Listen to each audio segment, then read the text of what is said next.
وعلى آله وصحبه ومن والاه وأشهد أن لا إله إلا الله وحده لا شريك له وأشهد أن محمدا عبده ورسوله صلوات ربي وسلامه عليه وعلى آله وأصحابه ومن سار على نهجه واستنى بسنته إلى يوم الدين. Alhamdulillah, puji syukur kita haturkan kehadirat Allah Azza wa Jal di waktu subuh yang cerah di Barito Kuala, Kalimantan Selatan. Allah Subhanahu wa taala berikan kita kesempatan untuk bisa bergabung dalam majelis ilmu. Semoga majelis ini bisa meningkatkan iman yang ada pada diri kita. Nabi sallallahu alaihi wasallam menegaskan di tempat seperti inilah Allah taala akan menurunkan as-sakinah. Sebagaimana yang beliau tegaskan dalam hadis yang sahih, majtama'a qaumun fi baitin min buyutillah yatluna kitaballah wa yatadarasunahu bainahum illa nazalat alaihimus sakinah. Apabila ada sekelompok orang yang mereka berkumpul di salah satu rumah Allah dalam rangka untuk mengkaji kitabullah dan saling mempelajarinya, illa nazalat alaihimus sakinah, maka akan turun as-sakinah. Apa manfaat seorang muslim ketika dia bisa mendapatkan as-sakinah? As-sakinah ini yang bisa mengantarkan seseorang bertambah imannya. Allah Ta'ala berfirman, huwallazi anzala as-sakinata fi qulubil mu'minin liyazdadu imanan ma'a imanihim.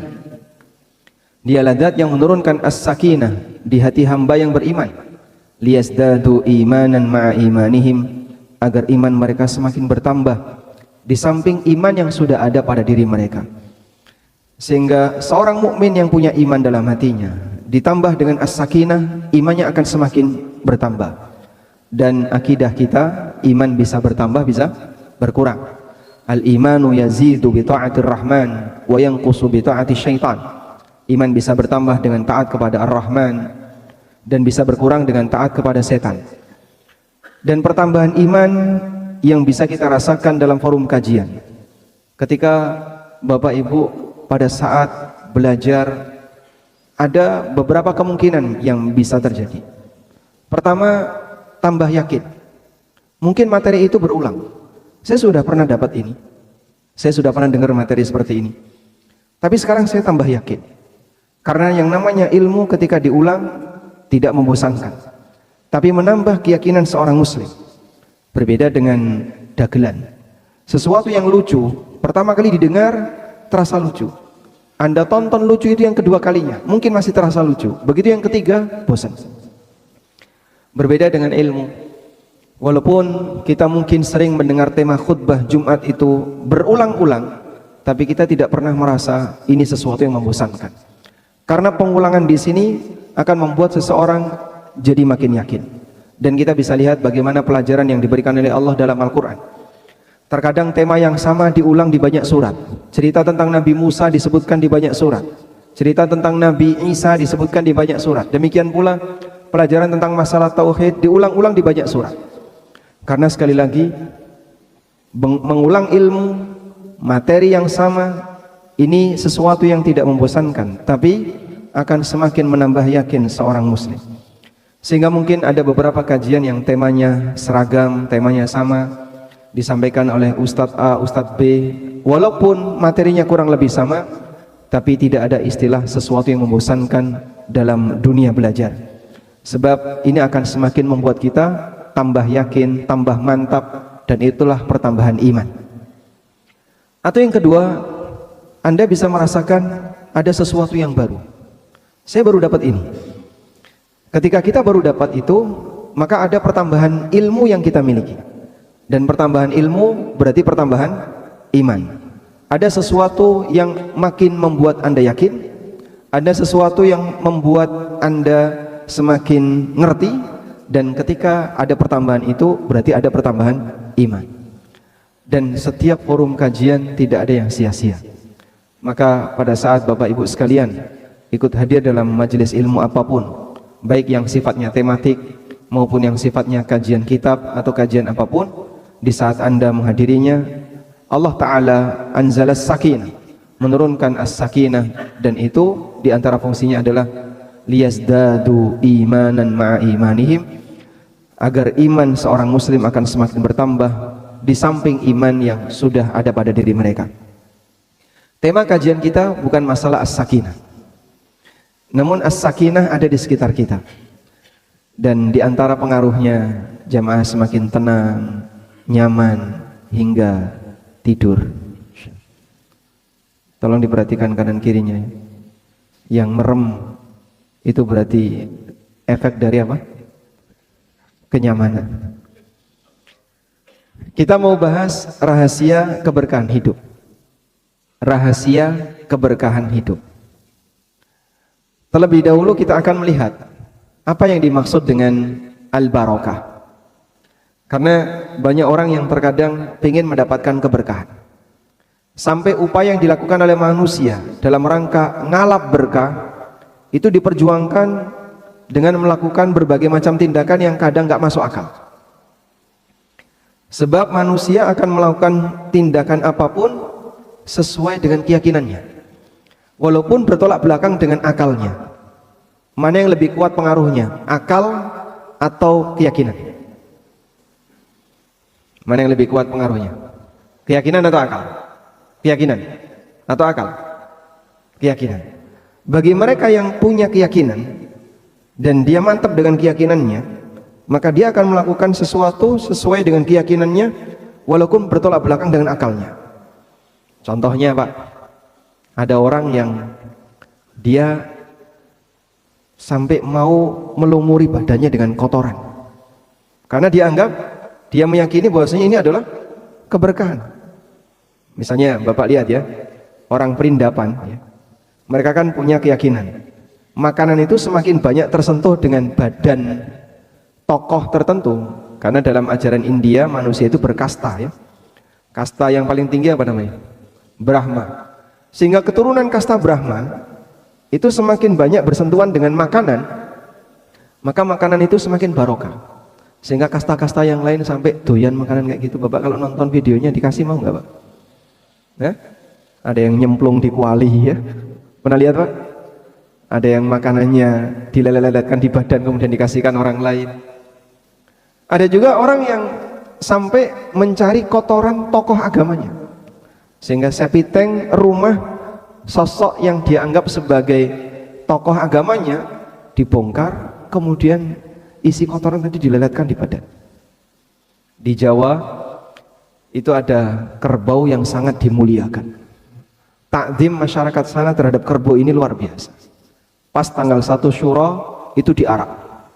Tanggal 1 Muharram ya, itu diarak. Begitu kerbau ini nelek keluar kotoran, kotorannya tadi diperebutkan kemudian diusapkan di badan. Bapak kalau dikasih nggak bakalan mau ya. Tapi mereka sanggup untuk melakukan itu. Apa keyakinannya? Oh ini barokah. Ini adalah sesuatu yang bisa mendatangkan barokah. Pada saat bulan Rajab, awal bulan Rajab ya, dari Kalteng ada yang sampai jalan kaki. Dalam rangka apa Pak? Awal Rajab ada apa? Ngalap barokah. Sehingga adalah barokahnya wali. Maka mereka meyakini dengan jalan kaki seperti ini akan semakin kuat perjuangannya sehingga nanti dapat syafaat di yaumil qiyamah. Itu semuanya berangkat dari keyakinan. Akal itu hilang ketika seseorang lebih mengedepankan yakin. Makanya kalau kemudian kita punya keyakinan yang salah, yang terjadi apa? Harapan itu ternyata zong, kosong. Orang punya keyakinan A, punya keyakinan B, punya harapan A, punya harapan B, sesuai dengan keyakinannya. Ternyata keyakinan itu salah. Maka yang terjadi apa? Harapannya adalah harapan yang kosong. Allah Subhanahu wa taala gambarkan dalam Al-Qur'an bagaimana amal orang kafir itu digambarkan oleh Allah seperti apa? Yahsabuhu seperti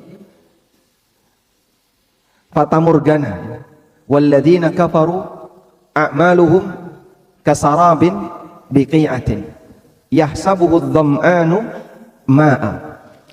Amalan orang kafir digambarkan oleh Allah seperti fata morgana yang ada di padang pasir. Artinya apa? Dia punya harapan besar untuk mendapatkan sebuah kenikmatan. Itu air, di posisi kita kehausan. Akhirnya yang mereka lakukan adalah tambah tenaga. Kemudian perjuangkan untuk bisa mendapatkan air itu. Yang sudah dalam kondisi kehausan, kondisi kelelahan, dia tambah tenaganya, tambah usahanya untuk mengejar air. Begitu sampai di sana, hatta idza ja'ahu lam yajidhu syai'a. Begitu dia mendatangi Fata Morgana tadi, enggak menemukan apa-apa. Sehingga kira-kira gimana? Makin capek, makin haus. Karena dia tambah tenaga, tambah usaha, makin capek, makin haus. Begitu sampai lokasi, zong, enggak ada apa-apa.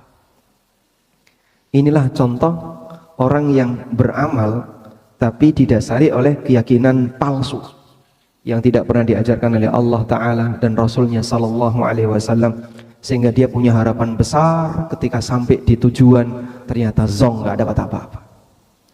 Jangan sampai kita jadi korban yang kayak gini, Pak.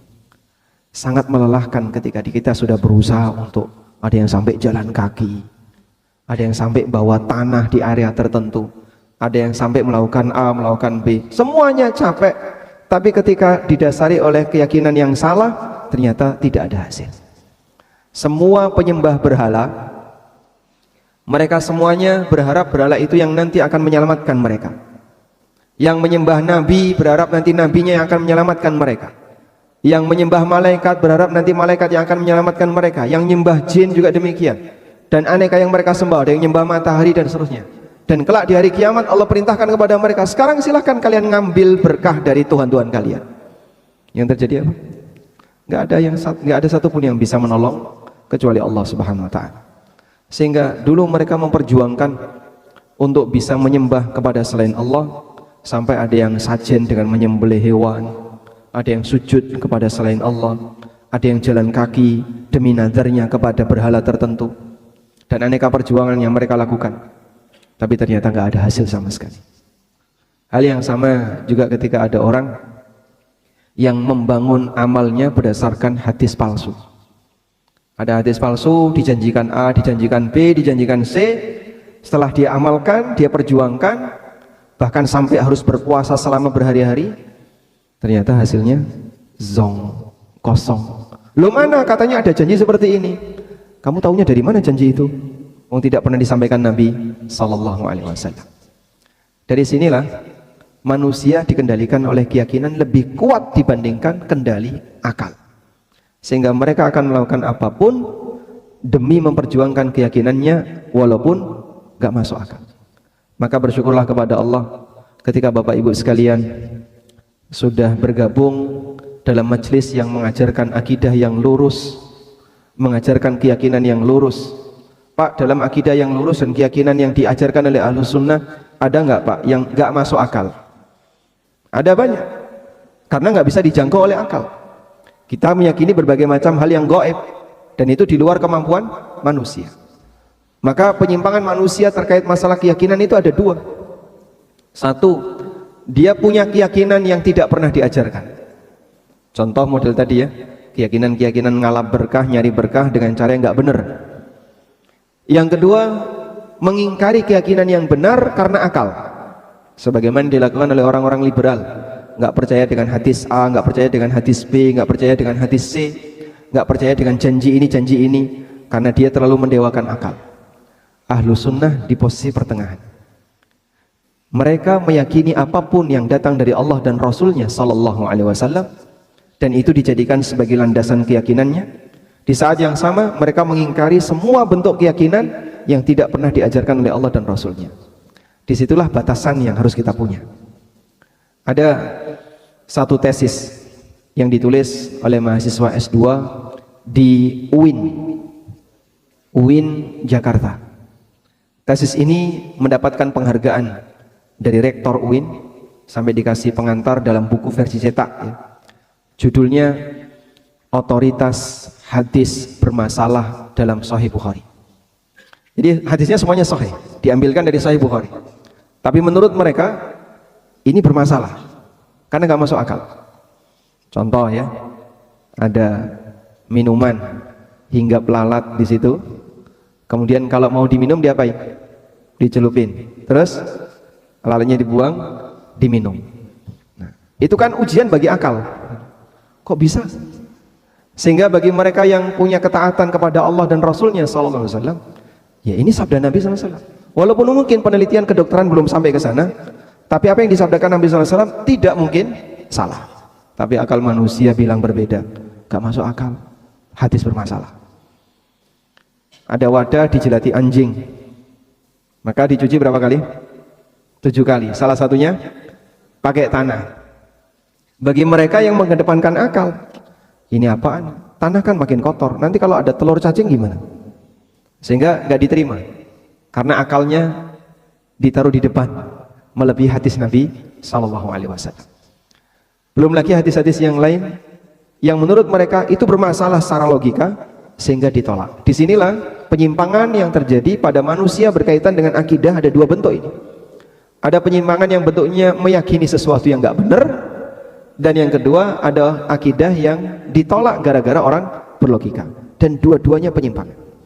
Maka kita belajar akidah yang lurus untuk menghalangi yang pertama, dan yang kedua mengajarkan orang untuk taat, jangan sampai logikanya melawan akidah. Apalagi Pak, masyarakat kita banyak sekali keyakinan itu muncul dari latar belakang budaya masyarakat. Di Kalsel saya nggak tahu, kalau mungkin di Jawa banyak sekali Pak. Sehingga banyak sekali orang Jawa itu punya keyakinan tertentu. Ketika ditanya, dari mana kamu yakin kayak gini? Katanya simbah dulu kayak gitu, katanya nenek moyang kita dulu seperti itu, leluhur kita ngajarkan kayak gitu, jarene seperti itu, katanya jarene itu katanya ya, jarene seperti ini, jarene seperti ini. Misalnya ya, dalam urusan kematian kan banyak ya. Di sini kalau bulan Sya'ban nyebutnya bulan apa? Sya'ban, tidak ada nama yang lain. Di Jawa bulan Sya'ban itu disebut dengan bulan Ruwah. Kalau Suro itu Muharram. Bulan Ruwah, kenapa disebut bulan Ruwah? Dari kata arwah. Karena mereka punya keyakinan saat bulan Sya'ban arwah gentayangan balik ke rumahnya untuk dikirimi doa. Berangkat dari mana keyakinan kayak gini? Yo katanya dan katanya. Dan itu banyak sekali. Mungkin di Kalsel nggak ada ya? Nggak ada. Maka keyakinan yang bersumber dari budaya berbeda-beda antara satu budaya dengan budaya yang lain. Menurut orang Kalsel, Pak, bulan Muharram itu bulan sial atau bukan? Bukan. Jadi di sini mengadakan hajatan bulan Muharram santai aja ya, santai aja, nggak ada masalah, nggak ada masalah. Bagi orang Jawa Pak, bulan Muharram bulan sial, ngadain hajatan bulan Muharram ditakuti semua orang. Mungkin undangan nggak mau datang Pak, karena itu dianggap sebagai bulan sial untuk hajatan. Sehingga di sana pas bulan Muharram yang punya persewaan tenda itu tutup, karena nggak ada orang hajatan ketika itu. Dan itu tiba-tiba muncul di masyarakat, berangkat dari apa tadi? Katanya dan katanya, keyakinan yang ada karena pengaruh budaya. Makanya nanti saat kita belajar masalah akidah Ahlus Sunnah, akidah yang lurus, nanti kita akan bertabrakan dengan seperti ini. Jadi prinsipnya adalah menghalangi, membatasi masyarakat jangan sampai ada keyakinan salah yang muncul dari diri mereka. Dan yang kedua, menanamkan kepada masyarakat untuk tunduk kepada keyakinan yang benar yang ada dalam Al-Quran dan Sunnah, yang ini digugat oleh orang-orang liberal sehingga mereka tidak mau meyakininya. Baik, selanjutnya berbicara tentang keberkahan, pertama kita perlu paham dulu apa makna barokah.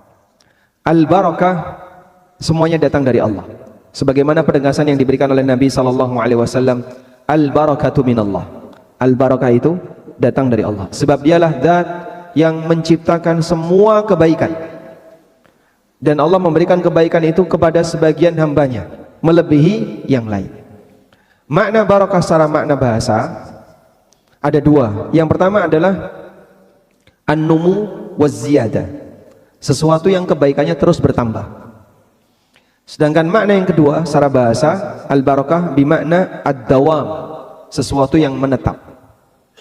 Onta yang menderum itu dalam bahasa Arab disebut dengan barika al-ibil, onta berkah, maksudnya onta menderum karena dia menetap di satu tempat.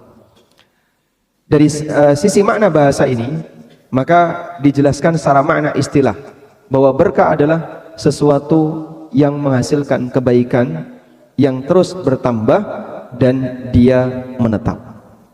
Karena itu diantara nama sumur dalam bahasa Arab adalah birkah. Birkah artinya sumur, karena sumur ini memberikan banyak kebaikan dan kebaikannya menetap. Sumur kita diambil airnya bertahun-tahun nggak habis, dibiarin saja nggak luber. Sumur dibiarin luber nggak? Pernah lihat sumur luber? Nggak pernah. Kalau ada hujan masuk luber ya. Tapi itulah sifat sumur, sehingga dia memberikan banyak kebaikan bagi masyarakat. Makanya orang Arab menyebutnya sebagai sesuatu yang membawa kebaikan, sehingga disebut birkah. Nah, Allah Subhanahu wa taala memberikan keistimewaan bagi sebagian makhluknya, sehingga makhluk ini lebih barokah dibandingkan makhluk yang lain. Ada beberapa makhluk yang diberkahi oleh Allah, di antaranya ada waktu yang disebut oleh Allah sebagai waktu yang berkah. Waktu apa itu? Lailatul Qadar. Allah Ta'ala berfirman, Inna anzalnahu fi lailatin mubarakah, inna kunna mundirin. Sesungguhnya kami turunkan Al-Quran fi lailatin mubarakah, di malam yang diberkahi. Dan yang dimaksud malam yang diberkahi di sini adalah Lailatul Qadar. Ada tempat yang diberkahi oleh Allah. Contohnya apa? Sebutkan contoh tempat yang diberkahi oleh Allah. Contohnya adalah kota Mekah. Inna awwala baitin wudi'a lin-nasi lalladzi bi Bakkata mubarakah. Sesungguhnya rumah pertama kali yang diletakkan untuk manusia adalah rumah yang ada di kota Bakkah yang diberkahi. Contoh yang lain, Baitul Maqdis. Subhanalladzi asra bi'abdihi lailan minal Masjidil Haram ilal Masjidil Aqsa alladzi barakna haula. Masjid yang memberangkatkan hambanya dari Masjidil Haram ke Masjidil Aqsa yang dia berkahi daerah sekitarnya. Di sana ada kejadian yang berkah. Apa itu, Pak? Turunnya hujan. Wa anzalna minas sama'i ma'an mubarakan fa ambatna bihi jannatin wa habbal hasid. Kami turunkan air dari awan yang diberkahi. Itulah air hujan. Di sana ada pohon yang berkah. Pohon apa? Pohon apa? Pohon zaitun. Yang Allah sebutkan dalam Al-Quran. Bagaimana ayatnya? Yuqadu min syajaratin mubarakatin zaitunatin la syarqiyah wala gharbiyah. Dinyalakan dengan bahan bakar yang berasal dari pohon yang mubarakah, yang diberkahi, yaitu zaitun la syarqiyah wala gharbiyah, yang posisi pohon zaitun ini tidak di sebelah barat sesuatu dan tidak di sebelah timur sesuatu. Maksudnya apa? Terkena sinar matahari dari mulai terbit sampai tenggelam. Itulah pohon yang terbaik.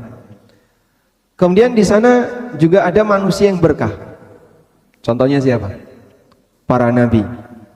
Nabi Isa alaihissalatu wassalam, beliau ketika berbicara pada saat bayi mendeklarasikan wa ja'alani mubarakan aina ma kuntu wa awsani bis salati waz zakati ma dumtu hayya. Allah jadikan aku sebagai hamba yang diberkahi dimanapun aku berada. Nah, semua ini adalah makna keberkahan yang diberikan oleh Allah Subhanahu wa taala kepada makhluknya. Pertanyaannya adalah, bentuk keberkahannya itu kayak apa, Pak? Ya sesuai dengan jenisnya. Keberkahan Lailatul Qadar bentuknya adalah siapa yang beribadah ketika itu pahalanya dilipat gandakan. Keberkahan kota Mekah dan Baitul Maqdis, maka bentuknya adalah siapa yang beribadah di tempat itu pahalanya akan dilipat gandakan, dan seterusnya. Dan banyak orang yang salah ketika ngambil berkah karena dia keliru tata caranya. Contoh ya, ada orang yang ngalap berkah kota Mekah dengan cara ngambil kerikilnya terus dibawa di Indonesia lalu dijual di marketplace tanah Mekah. Boleh nggak kayak gini, Pak? Ini salah ngambil berkah. Ada orang yang ketika dia berada di tempat tertentu kemudian dia yakini itu berkah, lalu dia ngambil kerikil yang ada di situ, dia ngambil tanah yang ada di situ. Nggak bener kayak gini. Keberkahan kalau memang itu adalah tempat yang berkah, tata caranya bukan mengambil tanahnya, tapi tata caranya adalah kau beribadah di situ, maka kau akan mendapatkan pelipatan pahala. Dan masih banyak lagi cara orang yang salah ketika ngalap berkah. Ada satu cerita ya. Udah pernah dengar ceritanya belum, Pak? Hah? Biar tambah yakin. Ada salah seorang ustadz ya. Beliau wallahu a'lam menyaksikan sendiri ataukah dapat dari yang lain, tapi beliau yang cerita ke saya. Pada saat musim panas ya, Madinah itu lebih panas dari Mekah. Satu ketika pas sholat duhur, ada orang yang masuk Masjid Nabawi. Orang Arab, Pak, masuk Masjid Nabawi dengan penampilan Arab. Pakaiannya pakaian Arab ya. Lalu setelah di dalam Masjid Nabawi, beliau mendekat ke salah satu tiang di Masjid Nabawi. Di bawah tiang itu ada apa? AC. Dia taruh tangannya begini, kemudian diusapkan ke muka, ditaruh lagi, diusapkan ke muka. Di belakangnya ada orang Indonesia memperhatikan. Oh, kayak gini.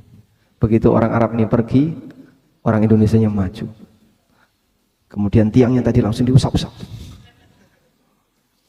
Dikiranya ini adalah tiang yang berkah. Itu bisa langsung viral itu ya. Di sini tempat orang Arab ngalap berkah. Padahal maksudnya apa tadi? Mendinginkan badan dengan AC. Nah itu contoh nyata. Sebenarnya banyak orang yang terkadang salah ketika dia nyari berkah, sehingga tempat yang barokah malah disalahgunakan. Saya pernah lihat ada ibu-ibu yang bawa 2 kresek isinya baju, mendekat ke Ka'bah, dan waktu itu tahun 2010 ya, masih cukup sepi ketika orang tawaf. Dia keluarin baju tadi, diusapkan di Ka'bah, dimasukkan lagi ke dalam kresek, kemudian dia keluar. Jadi dia datang cuman ingin mengusapkan baju tadi dengan Ka'bah. Kalau dia mengusapkan itu untuk nyari wanginya Ka'bah, jadi nempel parfum di situ, oke lah, tidak masalah. Tapi masalahnya bukan itu, Pak. Yang dia cari apa? Biar baju ini barokah, sudah nempel dengan Ka'bah. Apakah seperti itu, Pak? Tidak. Dulu orang musyrikin mereka juga nempelkan badannya di Ka'bah. Tapi bukan seperti itulah cara untuk ngalap berkah. Ngalap berkah adalah melakukan apa yang diajarkan oleh Nabi Sallallahu Alaihi Wasallam. Baik. Selanjutnya, bagaimana upaya kita untuk bisa menjadi hamba yang barokah? Setelah kita paham makna barokah, yang intinya adalah banyak memberikan kebaikan bagi yang lain, maka kunci keberkahan hidup kita adalah sejauh mana kita bisa banyak memberikan kebaikan bagi yang lain. Karena itulah kita berlomba bagaimana bisa bermanfaat bagi yang lain. Itulah perlombaan kita. Pertanyaannya sekarang, Allah memberikan kita potensi, dan ada manusia yang punya prestasi. Potensi dengan prestasi sama atau beda? Sama atau beda? Beda. Apa bedanya potensi dan prestasi? Apa bedanya potensi dan prestasi?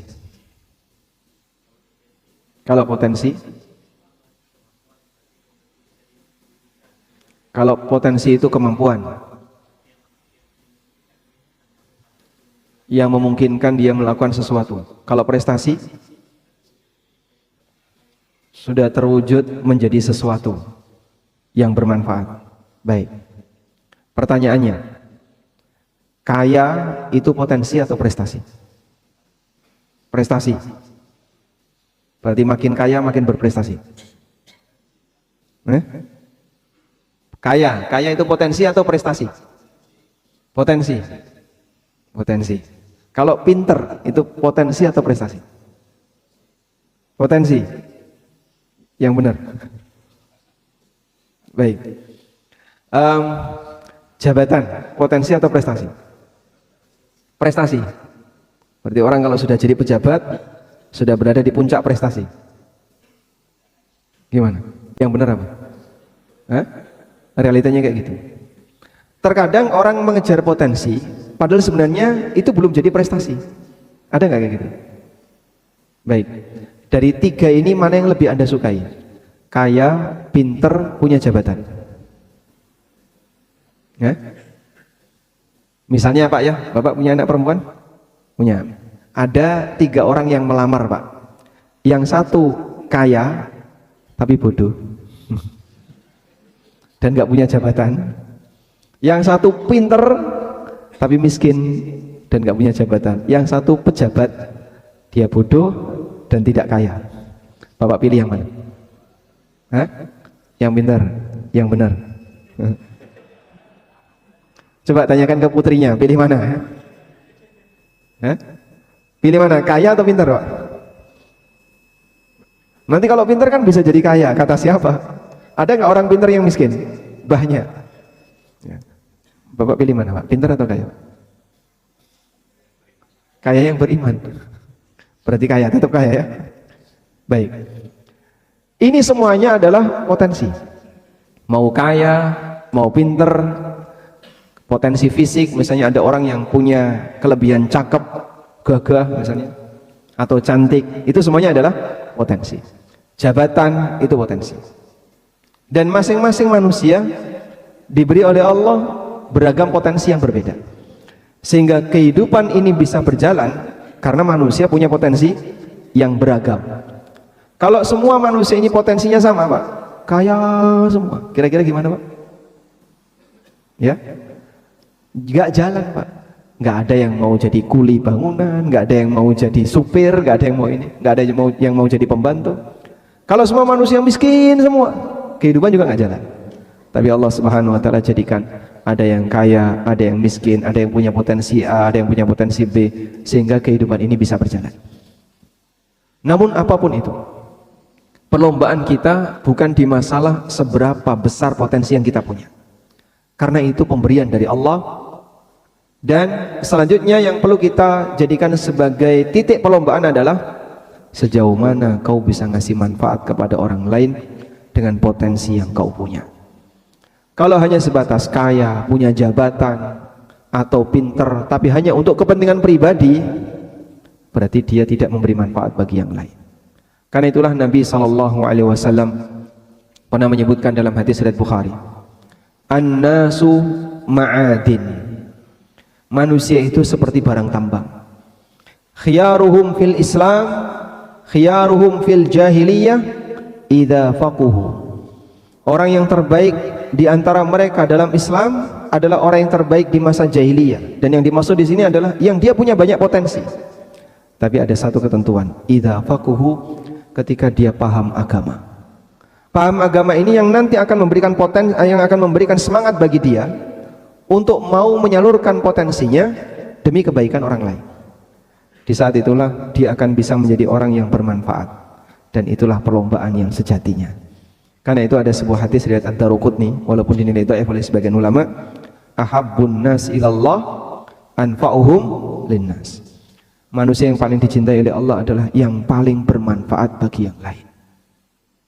Dulu orang tua kita sangat berharap kita bisa menjadi anak yang bermanfaat.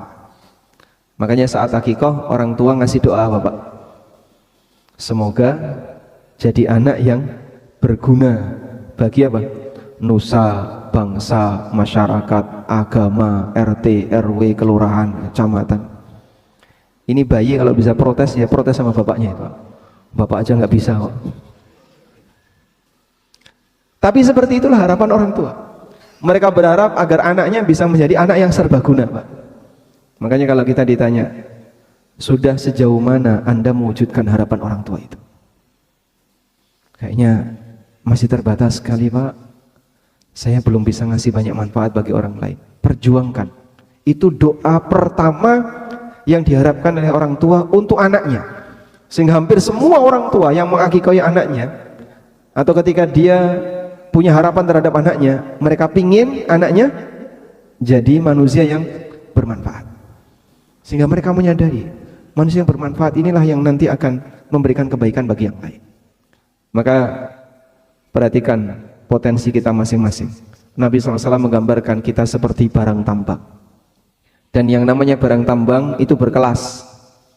Ada barang tambang golongan A, ada barang tambang golongan B, ada golongan C. Harganya sama atau beda? Beda. Ada yang sedikit mahal, ada yang segunung murah. Begitu, Pak ya? Dalam satu bangunan ini ada berapa barang tambang? Di sini ada emas nggak? Mungkin di sini ada logam yang kecil tapi mahal. beberapa logam yang tersimpan di alat elektronik itu, AC, lampu, mungkin ada tungsten. Tungsten ini mahal ya. Dia berfungsi dengan sangat maksimal, menghasilkan manfaat yang besar, tapi sedikit ya, kebutuhannya cuma sedikit. Nah ini mahal.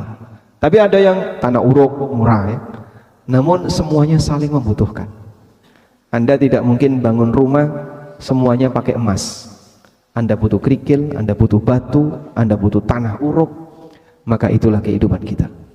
Masing-masing diberi oleh Allah potensi, dan kita saling membutuhkan. Sehingga yang perlu kita pikirkan adalah bagaimana kita bisa memberikan kebaikan bagi yang lain dengan potensi apapun yang Allah Subhanahu wa taala berikan kepada kita. Bersyukur bagi mereka yang punya potensi lebih besar, sehingga dia bisa punya banyak manfaat yang lebih luas. Walaupun ada juga peluang memberi manfaat yang lebih kecil bagi mereka yang diberi potensi oleh Allah dengan potensi yang lebih terbatas. Pak Ustadz, saya bisanya hanya bersihkan toilet masjid. Tidak masalah. Orang lain butuh bapak walaupun kemampuan bapak cuma bersih-bersih. Orang lain butuh bapak meskipun kemampuan bapak cuma angkat-angkat. Tapi kita semuanya perlu kerjasama untuk memberi manfaat apapun yang bisa kita berikan kepada orang lain dengan potensi yang kita punya. Itulah kunci dari keberkahan kehidupan. Wallahu ta'ala alam. Mungkin itu yang bisa kita bahas. Semoga bermanfaat. Sampai jam berapa kita?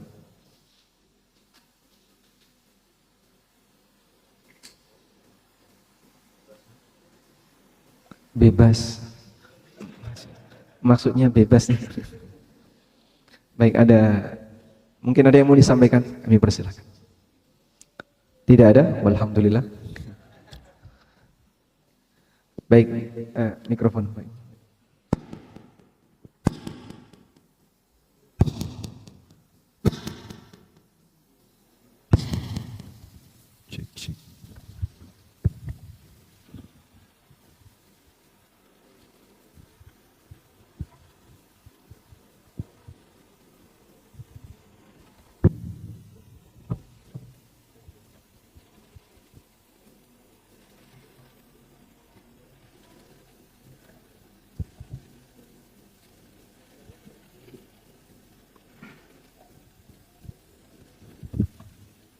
Baik, diberikan kesempatan, mikrofon sudah siap.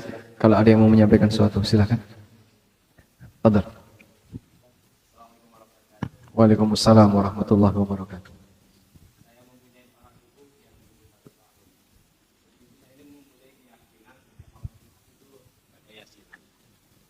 Setiap malam Jumat baca Yasin. Setiap malam Jumat itu ibu saya menyuruh baca Yasinan. Cuman saya itu kadang saya kasih penjelasan ini bukan ajaran yang bagus untuk kita. Cuman kalau mau belajar Al-Kahfi kata saya, baca surat Al-Kahfi. Cuman ibu saya itu tidak, qadarullah nggak bisa baca Al-Quran, nggak bisa, bahkan untuk bacaan sholat itu masih agak kurang benar itu Ustaz. Itu aja, mohon sarannya agar ibu saya itu bisa menerima kalau kita kasih nasihat. Jazakallahu khairan. Memang ada beberapa surat yang punya keutamaan tertentu, baik yang berasal dari informasinya berasal dari hadis sahih atau hadis yang bermasalah. Maka ketika kita mengejar keutamaan itu, tentu saja kita batasi hanya yang berasal dari hadis yang valid, yang sahih. Karena sekali lagi, mengejar keutamaan akan ada hasil jika kita memiliki landasan yang kuat, yang valid. Di antaranya adalah keutamaan surat Yasin, atau surat Al-Kahfi, atau surat Al-Mulk, atau surat-surat yang lain. Yang sudah ada hadis sahihnya, silahkan Anda amalkan. Tapi kalau hadis yang bermasalah, ya kita takutkan nanti ketika sudah diamalkan ternyata zong, tidak ada hasil seperti yang kita harapkan. Itulah yang kita hindari. Oleh karena itu, membatasi diri dengan hadis yang sahih dalam hal ini, dalam mengejar keutamaan-keutamaan amal, itu yang seharusnya dilakukan oleh seorang muslim. Al-Kahfi sendiri sempat diperselisihkan dalam diskusi yang terjadi di kalangan para ulama di sekitar kita. Ada yang mengatakan hadisnya dhaif jiddan, sehingga tidak bisa terangkat untuk dijadikan sebagai amalan rutin setiap malam Jumat atau hari Jumat. Dan itu sempat geger di kalangan teman-teman Ahlus Sunnah ketika keluar fatwa dari Perhimpunan Al-Irsyad, Perhimpunan Fatwa atau Dewan Fatwa Perhimpunan Al-Irsyad. Demikian pula pembahasan tentang Yasin. Kalau kemudian kita sepakat bahwasanya hadis tentang keutamaan Yasin tidak ada yang sahih, maka kurang lebih juga kasusnya sama yang terjadi pada surat Al-Kahfi. Nah, saya dalam hal ini tidak punya banyak pengetahuan tentang masalah hadis, sehingga mungkin Anda bisa tanyakan kepada asatidzah yang lain. Ada nggak hadis-hadis sahih berkaitan dengan keutamaan surat Yasin, surat Al-Kahfi, dan untuk perbedaan pendapat dalam masalah ini yang rajih yang mana? Mungkin kalau ada Ustadz Haikal bisa ditanyakan ke beliau sebagai orang yang lebih mumpuni dalam masalah ilmu hadis. Selanjutnya, di posisi ketika orang tua kita punya keyakinan tertentu dan itu keyakinan bermasalah, perjuangkan jangan sampai keyakinan itu dibawa mati oleh yang bersangkutan.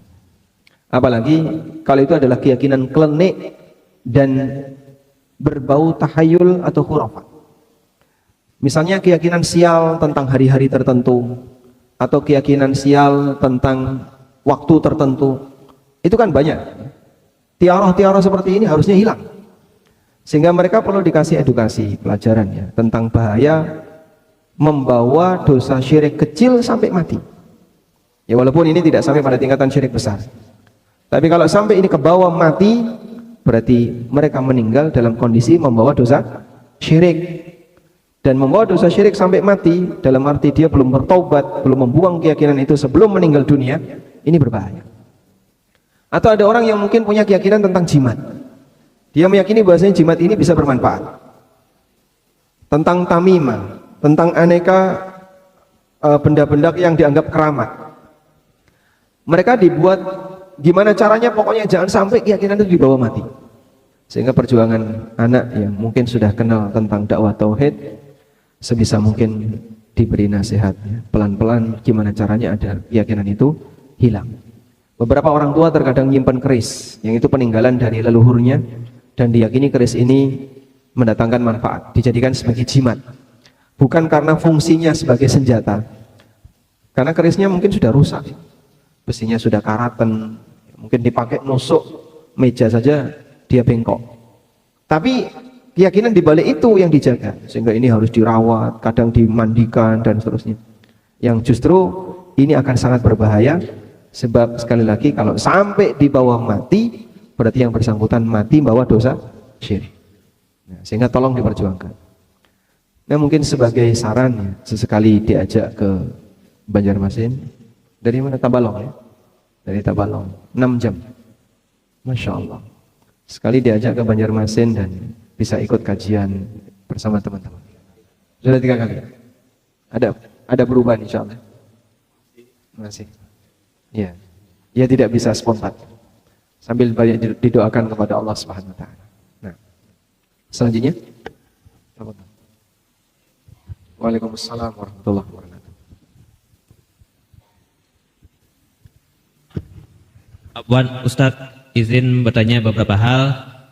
Yang pertama, apa hukumnya menabung atau menyimpan uang di bank konvensional selama tidak ada bank syariah yang ada di dekat daerah tempat kita tinggal? Terus jika ternyata ada bank syariah dekat tempat kita tinggal, apa sebaiknya kita lakukan? Yang kedua, ini mengenai masalah adab tentang menghormati suatu guru, menghormati para guru suatu pondok pesantren. Di situ para santrinya disuruh berdiri menghormati para guru atau membungkuk bila hendak melewati guru tersebut. Apakah adab seperti itu bisa dibenarkan sesuai syariat? Apakah adab itu yang seperti itu bisa mendatangkan keberkahan? Terus bagaimanakah sebaiknya adab seorang santri terhadap guru sesuai dalil yang sahih? Barakallahu fiik, mohon penjelasannya Ustaz. Assalamualaikum warahmatullahi wabarakatuh. Waalaikumsalam warahmatullahi wabarakatuh. Bagaimana kalau tidak ada bank syariah di sebuah daerah tertentu? Boleh nggak kita nyimpen uang di bank konven? Pertama, di antara yang dijaga dalam syariat kita adalah harta. Bahkan ini masuk dalam ad-daruriyat al-khams, 5 hal prinsip yang dijaga oleh syariat. Di antaranya adalah hifdzul mal, menjaga harta. Dan bahkan Nabi SAW jadikan harta ini sebagai bagian dari kehormatan atau properti yang tidak boleh diganggu. Pada saat beliau khutbah Arafah, beliau tanya kepada para sahabat, "Atadruna ayu yaumin hadha? Wa ayu syahrin hadha? Wa ayu baladin hadha?" Kalian tahu kita sekarang ada di mana? Kita sekarang di hari apa? Kita sekarang di bulan apa? Kalian tahu apa ini tempat? Semua sahabat tidak ada yang jawab. Karena pertanyaan ini bukan pertanyaan untuk diberikan jawaban, namun Nabi SAW mau menyampaikan sesuatu.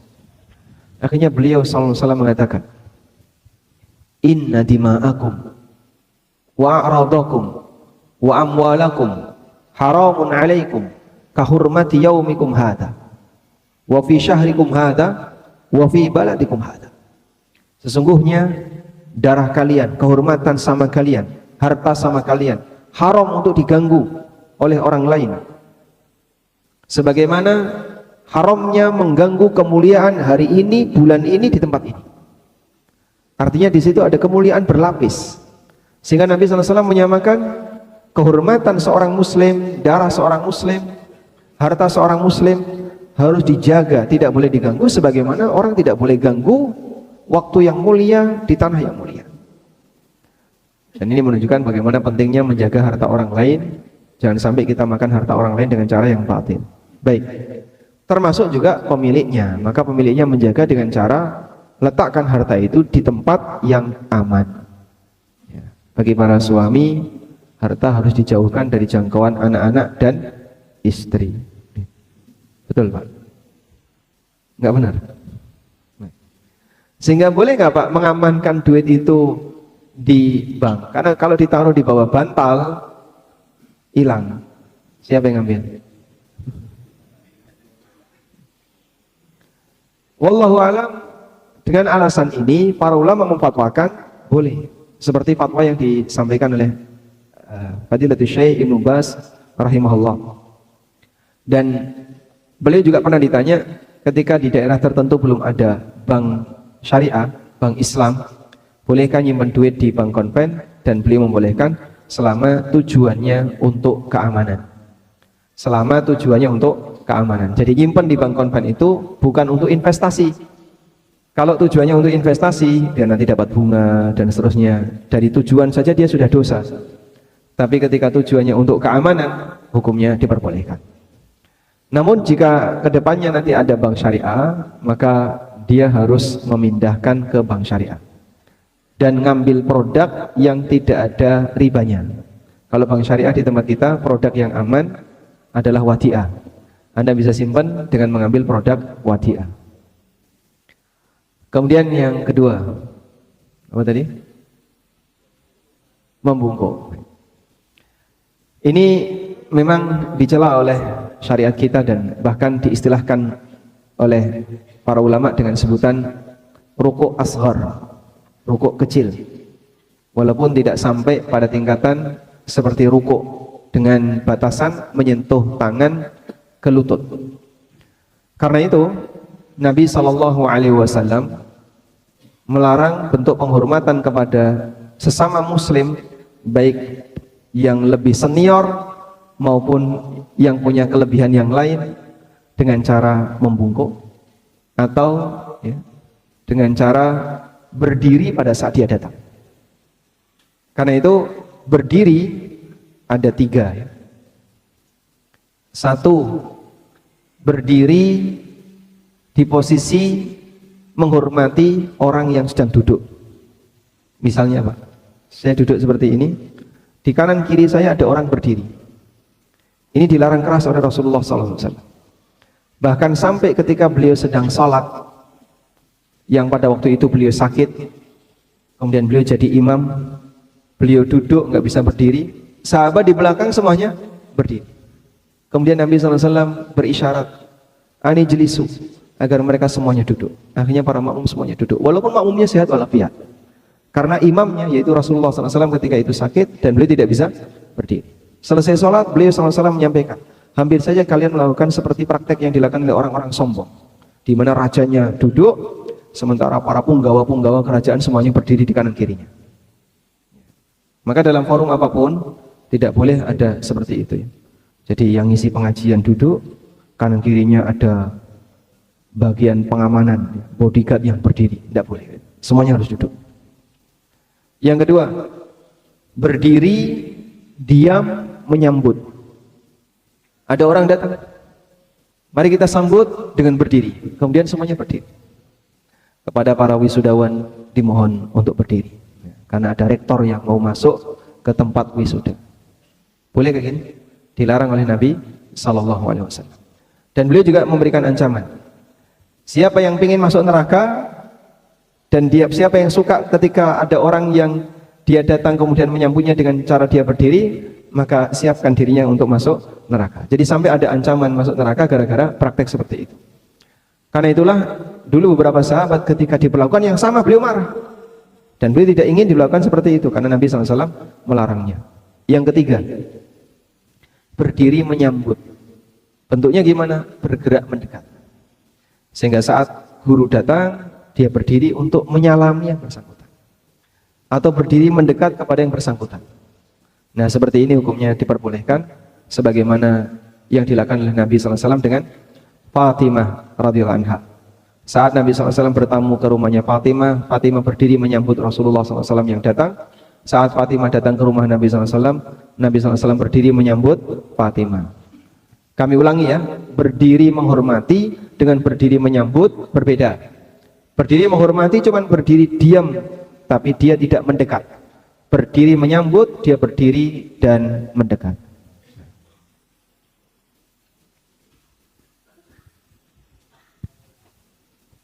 Di sini meraih berkah itu dengan ke kubur keramat, haul, masang foto ulama.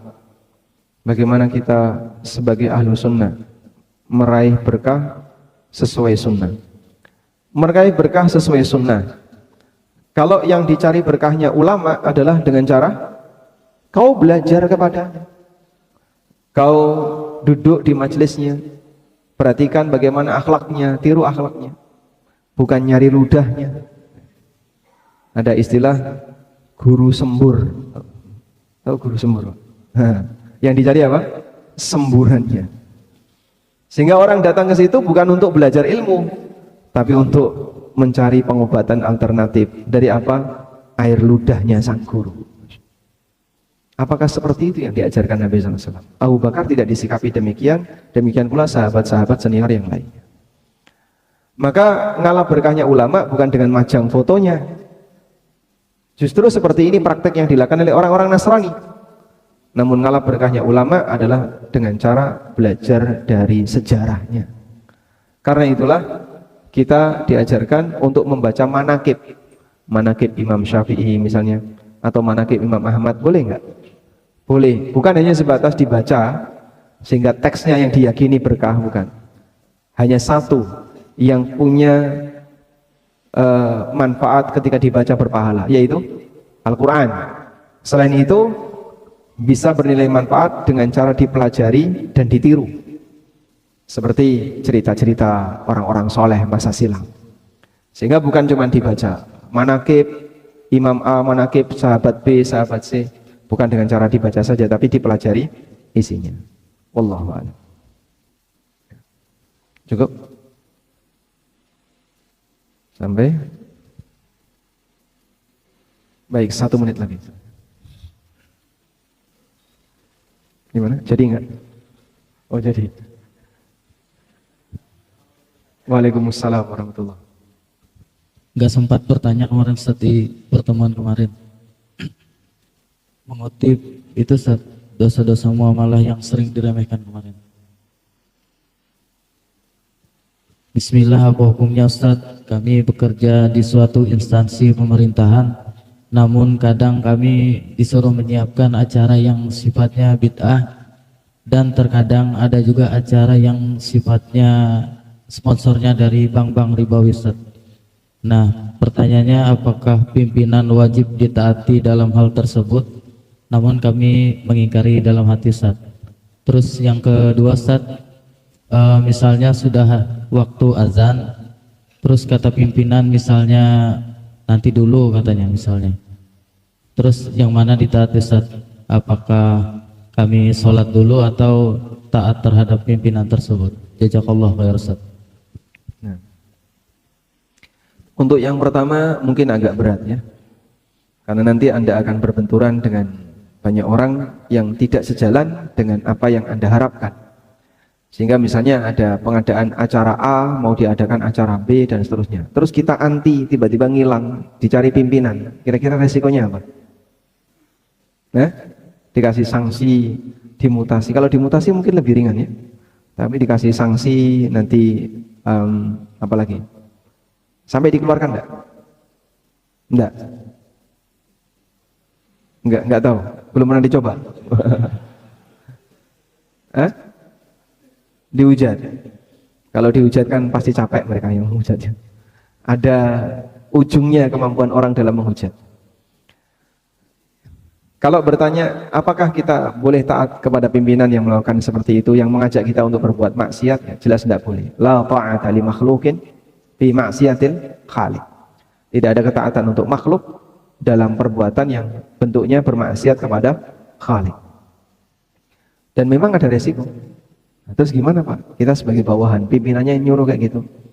Kalau Anda bisa menghindar, itu yang terbaik. Tapi kalau Anda nggak bisa menghindar, berusahalah menghindar. Gimana caranya? Selanjutnya, untuk yang kedua.